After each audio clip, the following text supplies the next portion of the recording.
सबसे पहले कुछ पॉइंट्स जो हमें पैसेज के नाम पे याद रखने हैं। एक तो टाइम टेकिंग होता है थोड़ा सा, लेकिन इसका मतलब ये नहीं है कि हम इसको छोड़ देंगे। टाइम टेकिंग है बट स्कोरिंग है। तो उस केस में हम क्या कर सकते हैं, अगर मान लीजिए बहुत ही जल्दी में आप, तो डायरेक्ट क्वेश्चन पढ़ के भी आप सॉल्व कर सकते हैं, और पैसेज का एक भी क्वेश्चन छोड़ के नहीं आना, लैंग्वेज का एक भी क्वेश्चन छोड़ के नहीं आना।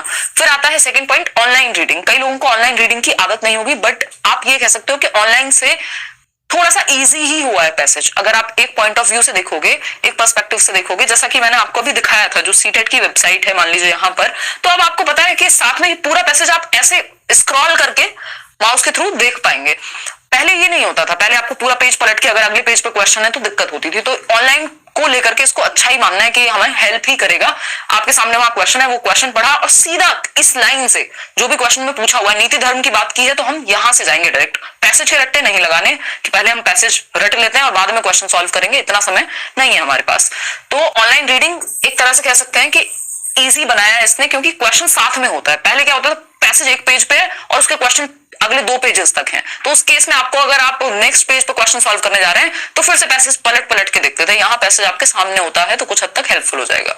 तो बस इसकी आदत डाल लेनी है कि कुछ पैसेज आप सीटेट की वेबसाइट या फिर प्रीवियस ईयर जो भी सीटेट के पढ़े हुए हैं वेबसाइट पर ही, वहां से डायरेक्ट आप सॉल्व कर लें। तीसरी बात, रट्टे नहीं लगाने किसके, पैसेज के। यानी वैसे सबकी अपनी अप्रोच होती है, कई लोग पहले क्वेश्चंस पढ़ते हैं, कई लोग पहले पैसेज पढ़ते हैं, बट जो रिकमेंडेशन रहती है वो यही रहती है कि आप पहले क्वेश्चंस पढ़ें, और क्वेश्चन में भी कीवर्ड्स कि काम की बात क्या है, और उस कीवर्ड से डायरेक्ट आप पैसेज पे जाएं। अभी हम आएंगे पैसेज पे, तो रट्टे नहीं लगाने पैसेज के। क्वेश्चन पढ़ के कॉन्टेक्स्ट में समझना है, संदर्भ में समझना है कि बात कही क्या गई है। लिटरली नहीं समझना कि पूछ लिया है कुछ भी डायरेक्टली तो आप अपनी मर्जी से कुछ भी आंसर कर देंगे। ये देखना है पैसेज में, पैसेज के संदर्भ में क्या बात कही गई है। यानी पैसेज में अगर दिन को रात कहा है तो हम रात के अकॉर्डिंग चलते हैं।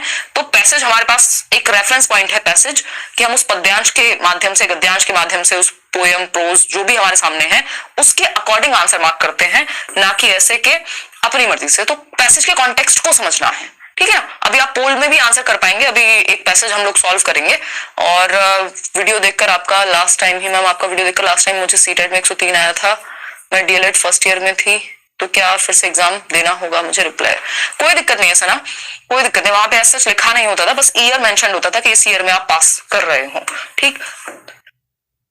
अगर देने में कोई समस्या नहीं है तो दे दीजिए, अदरवाइज तो कोई ऐसी दिक्कत कभी होती नहीं है। क्वेश्चंस विदाउट पैसेज, यानी कुछ क्वेश्चंस, मान लीजिए जो बड़ा पैसेज होगा, हमेशा याद रखिएगा, अगर कोई पैसेज 9 नंबर का है या 8 नंबर का है तो उसमें से कई क्वेश्चंस ऐसे होंगे जो डायरेक्ट सॉल्व हो जाएंगे। यानी या तो वो थोड़े बहुत व्याकरण या ग्रामेटिकल बेसिस पे होंगे या थोड़ी सी अंडरस्टैंडिंग बेस पे होंगे। मान लीजिए किसी ने आपसे तत्सम शब्द पूछ लिया या किसी में विलोम शब्द पूछ लिया, इसके लिए तो खैर आप क्या व्याकरण पढ़ेंगे, है ना।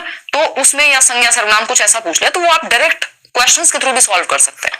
तो पैसेज को या लैंग्वेज वाले सेक्शन को इसीलिए प्रायोरिटी देनी है कि जैसे आप सीडीपी खत्म करें पेपर में तो लैंग्वेज पहले निपटा लें, क्योंकि लास्ट में लैंग्वेज के लिए टाइम नहीं बचता, ठीक है ना। तो टाइम टेकिंग उतना नहीं है जितना हमें लगता है, बट हाँ है, तो इसलिए प्रैक्टिस पहले से करके जाएंगे। और ऑनलाइन से इजी है, मुश्किल नहीं मानना है इसको। पहले क्वेश्चंस पढ़ने हैं और कॉन्टेक्स्ट में समझने की कोशिश करनी है। कीवर्ड्स, जो कीवर्ड्स हैं उन पे हम अगर थोड़ा सा फोकस कर पाए, कीवर्ड्स कुछ ना कुछ पैसेज में होते हैं और एक स्टोरी घूम रही होती है, तो वो कीवर्ड्स को अगर हम ध्यान में रखें, मान लीजिए कोई ईयर दिया हुआ है, 1956 की बात हो रही है, या कोई एक पर्टिकुलर वर्ड है, तो वो हमें स्कैन करते हुए, जो हम स्कैनिंग पढ़ते हैं ना, स्कैनिंग और स्किमिंग राइटिंग में, स्कैन करते हुए वहां पहुंचना है उस वर्ड को, कीवर्ड को उठा करके पैसेज के अंदर, ठीक। दूसरी एक बात यहाँ पे, एक तो एक कीवर्ड की बात हो गई, कॉन्टेक्स्ट हम समझ ही लेंगे, यही बेसिक बातें हैं।